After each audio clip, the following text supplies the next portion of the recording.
The scent of old paper and fresh ink clung to the air in the hallowed halls of the Veritas Chronicle, a smell I'd come to associate with truth, power, and the unyielding pursuit of both. But on that fateful day, an unfamiliar hush fell over the bustling newsroom, a silence so profound it felt like the world itself had held its breath. It was the moment the news hit us, stark and shattering. Elias Vance, the visionary founder and beating heart of Veritas, was gone. His sudden, tragic passing, whispered to be from a sudden, massive stroke, had left a gaping, unfillable void.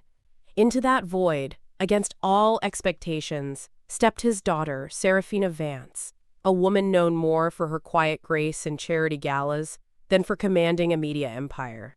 This is her story. A tale of courage forged in the fires of betrayal, of a quiet strength that redefined justice, shared here on Engaging Voices.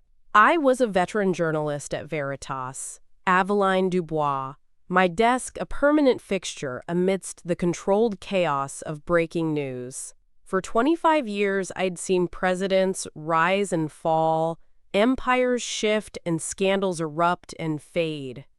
I thought I understood the intricate dance of power. But nothing, absolutely nothing, prepared me for the subtle yet brutal battle that was about to unfold within our own walls. A war waged not with bullets but with whispers, lies, and calculated disrespect. Seraphina Vance, by all accounts, was an unlikely successor. Her life before Veritas had been a meticulously cultivated mosaic of art patronage, community outreach, and raising a family, a world away from the cutthroat intensity of global media. She ran a small, impactful foundation, quietly funding literacy programs and art initiatives. Her public appearances were always graceful, her words carefully chosen, devoid of the sharp edge Elias had cultivated. When the board, in what many whispered was a desperate placeholder move until a, quote, suitable male candidate could be found, announced her as the new CEO, a wave of skepticism, thick and suffocating, rolled through the entire building. It was a tangible thing, like a sudden drop in temperature. The newsroom, a vibrant ecosystem of sharp minds and even sharper elbows, openly bristled at the decision. Christina Brown, the chief operating officer, a woman whose ambition was as polished and meticulously tailored as her designer suits, moved through the corridors with an air of barely contained triumph, a predator circling wounded prey.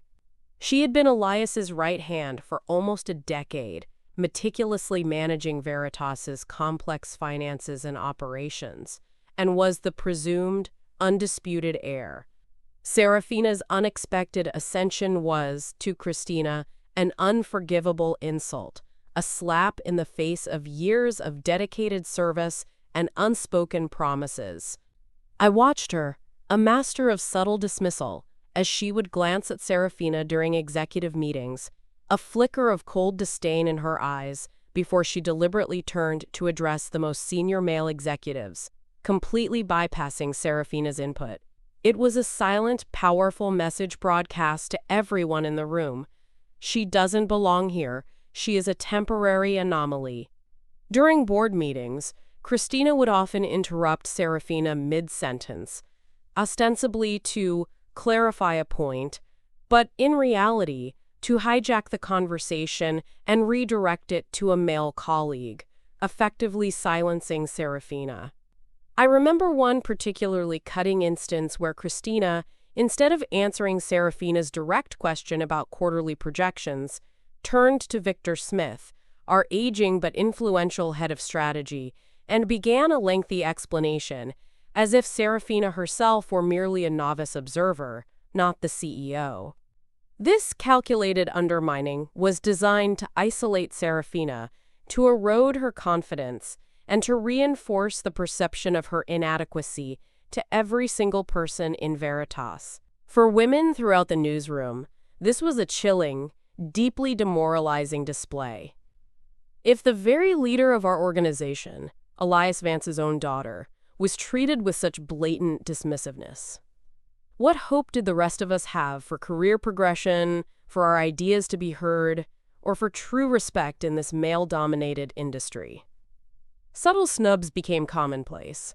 Seraphina was omitted from key email chains regarding major editorial decisions, excluded from informal strategy lunches where crucial alliances were formed, and her suggestions were quietly tabled in meetings, only to mysteriously reappear weeks later, reproposed by Christina or her male allies as their own brilliant, groundbreaking ideas.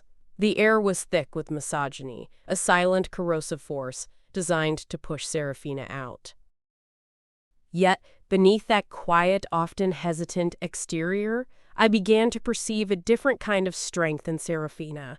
She didn't react with anger, not outwardly, nor with public displays of frustration that Christina so clearly anticipated. Instead, she observed, she listened, she learned. I'd often find her, long after the last editor had left, late into the night, poring over ancient bound volumes of Veritas's earliest editions, tracing the evolution of its investigative journalism. She devoured complex financial reports, her brow furrowed in intense concentration, meticulously cross-referencing figures and questioning every discrepancy. She spent hours in the bustling newsroom, not giving orders but simply watching, listening to the cacophony of the press, the urgent chatter of breaking stories, the quiet dedication of the journalists tapping away at their keyboards. She would often pause by my desk, her gaze thoughtful, asking about the nuances of our reporting, the challenges we faced in a rapidly changing media landscape, the stories that truly mattered to us, the ones that kept us coming back day after day. It was during these quiet conversations, far from the critical gaze of the executive floor, that I began to understand her depth. She wasn't seeking power for power's sake. She was trying to understand the very soul of the Veritas Chronicle, a soul her father had so carefully nurtured, a soul that was now under siege. The first tremors of outright betrayal were subtle, almost imperceptible to anyone not intimately attuned to the intricate currents of the industry. Major advertisers, long-standing partners of Veritas, accounts that had been with us for decades, began to pull their contracts citing vague strategic realignments or shifting market priorities. The explanations felt hollow, rehearsed. Then our competitors, who were often wearing smaller, less resource outfits, seemed to gain an almost clairvoyant insight into our upcoming scoops. Stories we had meticulously researched, exclusives we were guarding with fierce secrecy, investigations into corporate malfeasance, political corruption, humanitarian crises, would suddenly appear in rival publications, always slightly twisted, often with key details omitted or misconstrued in a way that lessened Veritas's impact or even subtly implicated us. It was unsettling, like a phantom limache, a nagging sense that something was deeply, fundamentally wrong, a rot spreading from within. Then the leaks started, and they weren't just professional, they were deeply, viciously personal. Confidential memos detailing Seraphina's internal strategic discussions, private thoughts, initial ideas, tentative plans, would be paraphrased and leaked to obscure industry blogs and gossip sites, always with a devastatingly negative spin, portraying her as indecisive, out of touch, or even emotionally unstable. Fabricated misinformation about her family life, about her past philanthropic endeavors, distorted facts about her children or her late husband, would surface in salacious gossip columns, designed not just to erode her public image, but to paint her as unfit for leadership, a fragile woman crumbling under pressure.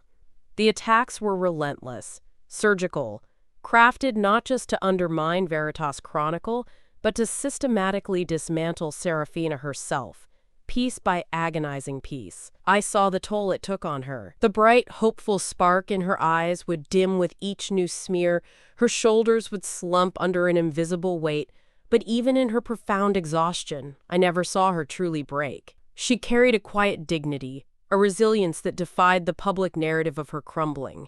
She faced each day, each new attack, with a weary determination that was awe-inspiring. The full force of the betrayal, the cataclysm that threatened to sink Veritas Chronicle entirely, erupted with The Obsidian Veil. This was Veritas's magnum opus, an investigative series spearheaded by Lyra Caldwell, one of our most brilliant, fiercely dedicated, and unflinchingly ethical journalists. Lyra had spent 2 agonizing years working in absolute secrecy, often risking her own safety, to uncover a vast, intricate network of corruption. This network reached into the highest echelons of government and the most powerful, seemingly untouchable corporations. It exposed systematic bribery, egregious environmental negligence that had poisoned entire communities, and the brutal, cynical exploitation of vulnerable populations for corporate profit. The story was airtight, corroborated by multiple brave sources, secured by mountains of irrefutable digital evidence and sworn testimonies. We were days, mere hours, away from publication, holding our breath, knowing this story would shake the nation to its core, shatter powerful reputations, and perhaps, for once, truly deliver justice. But it never saw the light of day as we intended. On the eve of our scheduled publication, in the dead of night, a heavily doctored, distorted version of the Obsidian Veil was meticulously leaked to the Concord Sentinel, a rival paper known for its sensationalism and its willingness to print anything for a scoop. This leaked version was a masterpiece of sabotage, a truly diabolical act. It contained just enough elements of Lyra's original, explosive reporting to seem authentic to a casual reader, giving it a veneer of credibility. But it was riddled with deliberately introduced factual errors, manipulated quotes designed to mislead, and false accusations that not only discredited our most sensitive source, a whistleblower who had risked their entire life to provide us with information, but also slyly implicated Veritas itself in a fabricated cover-up, suggesting we had acted unethically, even illegally, in obtaining our information. The Sentinel published it with a blaring front-page headline that screamed, "Veritas Veil, Shady Dealings and Fake News," portraying Veritas as reckless, unethical, and a dangerous purveyor of fake news, not a seeker of truth. The whistleblower, now exposed to and in grave danger, vanished without a trace, leaving a chilling, devastating silence in their wake. Seraphina was shattered. I remember finding her in her office hours after the Sentinel hit the stands, the city lights reflecting coldly off the glass walls. The lights in her office were low, almost symbolic of the dimming hope, and the damning headlines from the Sentinel were strewn across her desk like fallen soldiers, each one a fresh stab wound. Her face was ashen, drained of all color, and her hands trembled uncontrollably as she clutched a crumpled printout of Lyra's original draft, comparing it against the published falsehoods, the weight of the injustice suffocating her. The internal investigation that followed was a mockery of justice, a farce orchestrated with chilling precision. Christina Brown, with her carefully constructed air of concern and her false expressions of sympathy, positioned herself at the helm of the inquiry. Fingers were pointed everywhere, at Lyra, at her sources, at editorial oversight, but the evidence always remained circumstantial, always neatly diverted away from the true culprits. The newsroom, demoralized and deeply suspicious, began to fracture. Trust, Veritas's most precious commodity, was eroding, replaced by fear and paranoia. Whispers of Seraphina's imminent removal grew louder, a chorus of vultures circling.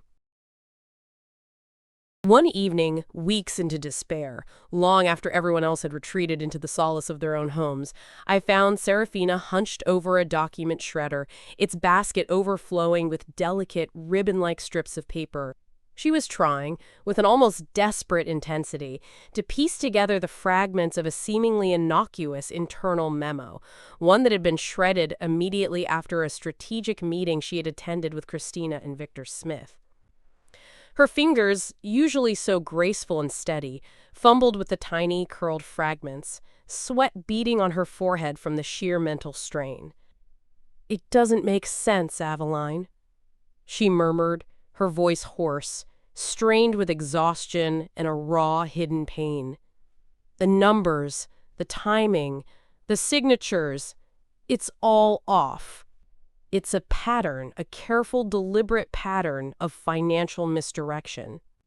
As I helped her, my eyes, trained for years to spot irregularities, caught a faint, almost invisible watermark on one of the larger fragments.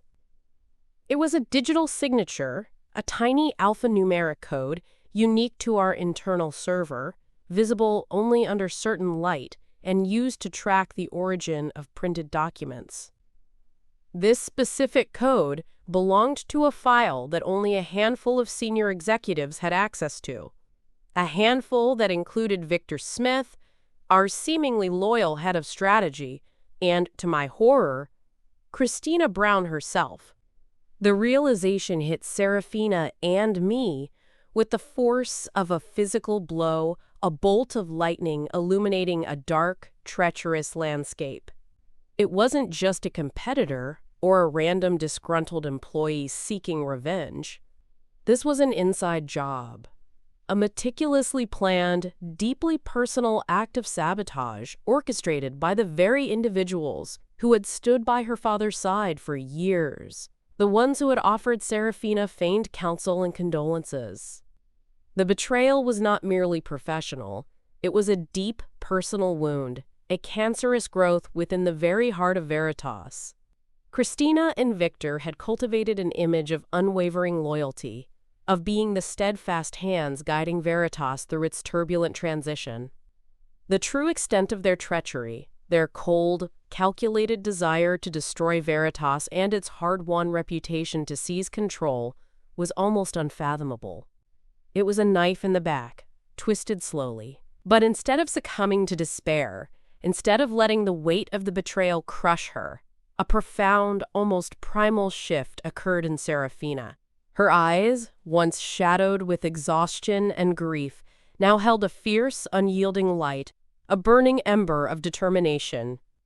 "This isn't just about my family's legacy anymore, Aveline," she stated, her voice quiet but firm, resonating with a newfound, chilling authority. "This is about every journalist Christina and Victor tried to silence, every truth they sought to bury, every person whose trust they brazenly betrayed. And it's most profound about Lyra Caldwell and the Whistleblower, who are now paying the unimaginable price for their cruelty. This ends now." That night, the tentative, grieving successor vanished, and a true leader, tempered by fire, emerged. Her first move was audacious, carried out with stealth and precision that surprised even me. She initiated a daring, highly covert internal audit, not just of financial transactions, though those were meticulously scrutinized, but of digital access logs, communication patterns, and the flow of sensitive information within the company. She empowered our legal team, led by the sharp and tenacious attorney Rhys Caldwell, to pursue the source of the leak relentlessly, providing them with unlimited resources and the absolute freedom to dig deeper than ever before, to follow every lead no matter how uncomfortable. Simultaneously, she assembled a small, fiercely loyal team, myself included, along with Lyra Caldwell, who, despite her devastation, burned with a renewed, almost furious passion for justice. Together, we began to reinvestigate the Obsidian Veil from scratch. We operated in absolute secrecy, working from a secure off-site location, a small, unmarked office building miles from Veritas, meticulous in our cross-referencing of every detail, every source, every piece of evidence, determined to expose the full, unvarnished truth, no matter how painful or dangerous. Our nights blurred into days, fueled by stale coffee and an unshakable belief in Seraphina's vision. Seraphina's resilience during this period was nothing short of breathtaking. She immersed herself, body and soul, in the intricate complexities of media law, digital forensics, and corporate governance. She spent countless hours with Lyra, meticulously reconstructing the original Obsidian Veil narrative, identifying the exact points of manipulation in the leaked, sabotaged version, forensically dissecting every false claim. She studied past cases of corporate espionage and media sabotage, learning the insidious strategies of those who tried to dismantle institutions from within. Her days were a blur of intense research, clandestine meetings with her small team, and quiet, determined strategizing. She pushed herself beyond any limit I thought possible, often working through the night without sleep, her resolve fueled by an unwavering belief in Veritas's true mission and a burning desire for justice. She became an intellectual powerhouse, absorbing information at an astonishing rate. She began to systematically dismantle Christina Brown's and Victor Smith's power bases, layer by insidious layer. She confronted board members who had previously dismissed her, not with anger, but with a quiet, undeniable conviction, presenting them with preliminary, carefully redacted findings from our covert audit. These findings were always framed as internal efficiency reviews or risk assessments, seemingly innocuous reports that subtly hinted at deeper issues without revealing her full hand. She challenged their assumptions, exposed the subtle, almost imperceptible ways Christina and Victor had manipulated information, diverted funds, and established a shadow network of control. Little by little, she chipped away at their blind loyalty to Christina and Victor, sowing seeds of doubt where once there was absolute trust. She didn't seek to dominate. She sought to enlighten, to reveal the truth, knowing that the truth itself would be her most potent weapon. The board members, initially complacent, started to listen, their expressions shifting from polite dismissal to genuine concern as Seraphina meticulously laid out a pattern of subtle malfeasance they had never noticed. More profoundly, Seraphina championed an ethos of unvarnished truth within Veritas, a return to the foundational principles her father had instilled. She launched bold new initiatives to promote unheard voices, actively seeking out stories of local injustice that had been ignored by mainstream media, giving platforms to marginalized communities, and investing heavily in long-form investigative journalism that bypassed traditional, often compromised, channels. She fostered an environment where every employee, regardless of gender, race, or background, felt genuinely respected, valued, and heard. She initiated mandatory anti-discrimination and ethical conduct training, not as a tick-box exercise, but as a genuine, transformative commitment to fairness and integrity, personally leading many sessions, sharing her own experiences of prejudice, and highlighting the devastating impact of internal bias and systemic discrimination. The newsroom, slowly but surely, began to heal. Its fractured trust, once shattered, began to mend under her unwavering moral compass, coalescing around a leader who truly embodied the values Veritas claimed to uphold. The moment of direct confrontation with Christina Brown and Victor Smith was electric, fraught with a tension that crackled in the air. It happened in a tense, closed-door board meeting, convened specifically to address unsettling audit discrepancies. Seraphina, her voice steady and clear, devoid of tremor, laid out the full scope of their betrayal, the systematic leaks designed to undermine her, the intricate financial manipulations hidden within layers of complex transactions that siphoned funds and inflated their own bonuses, and, finally, the irrefutable digital evidence linking Christina directly to the sabotage of the Obsidian Veil.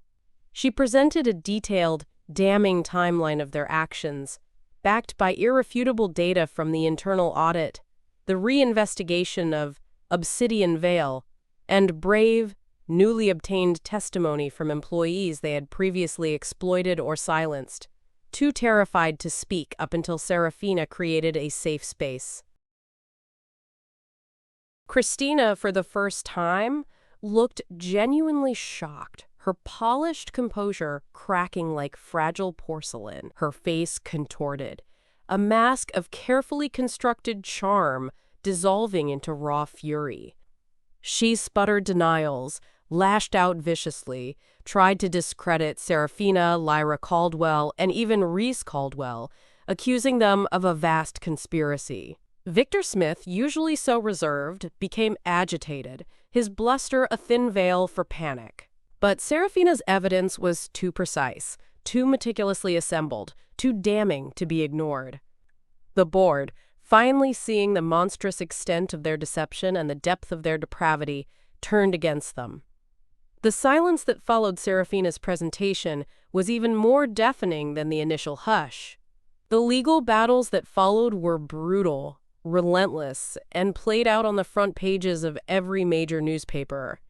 Christina Brown and Victor Smith, using their extensive networks and vast resources, fought back with every weapon at their disposal, launching counter-accusations, venomous smear campaigns against Seraphina, Lyra, and Rhys, and desperate attempts to suppress overwhelming evidence.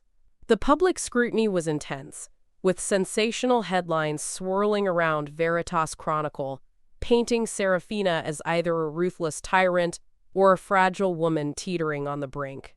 Threats, both veiled and overt, poured into our offices, forcing us to hire security and implement new safety protocols. But Seraphina stood firm, a beacon of unwavering resolve in the storm. She and Rhys Caldwell, working tirelessly, meticulously dismantled Christina's and Victor's defenses, piece by agonizing piece, in court. Every lie was exposed, every hidden transaction unearthed, every act of discrimination brought into the harsh light of justice.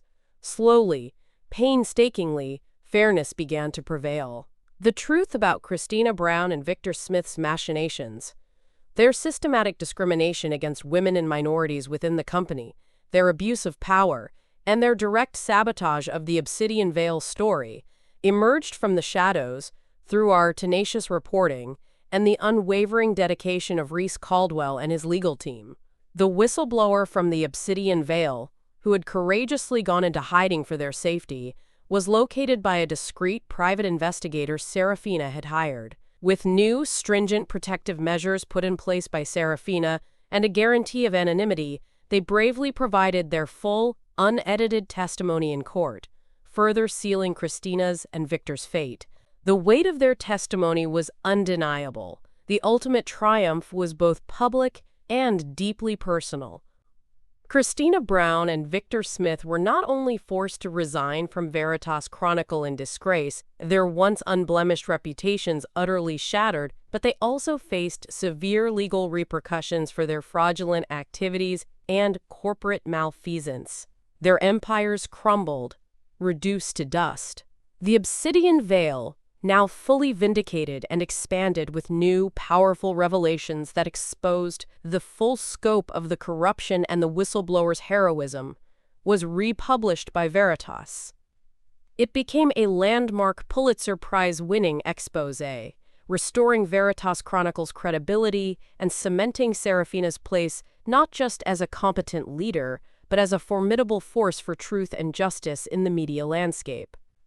Under her guidance, Veritas transformed into an institution that truly valued honesty, respect, and fairness above all else, where every voice, no matter how small, could contribute to the collective pursuit of truth, and where discrimination was actively, fiercely rooted out. Seraphina, once the unassuming daughter, had discovered within herself an extraordinary wellspring of courage, conviction, and an unyielding commitment to principles. She had not just saved Veritas Chronicle, she had purified its very soul, forging a legacy far greater than her father's. Her extraordinary journey taught me, and countless others at Veritas, that true power is never about inherited privilege or ruthless ambition. It is about the unwavering perseverance to stand for what is right, especially when the world tells you to yield.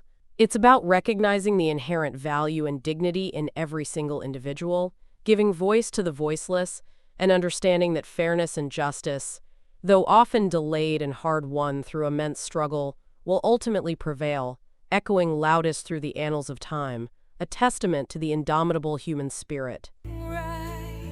If Seraphina's incredible story of resilience and triumph over corporate corruption moved you, please give this video a like, share it with others, and subscribe to Engaging Voices for more profound true stories. Click the notification bell so you never miss an episode.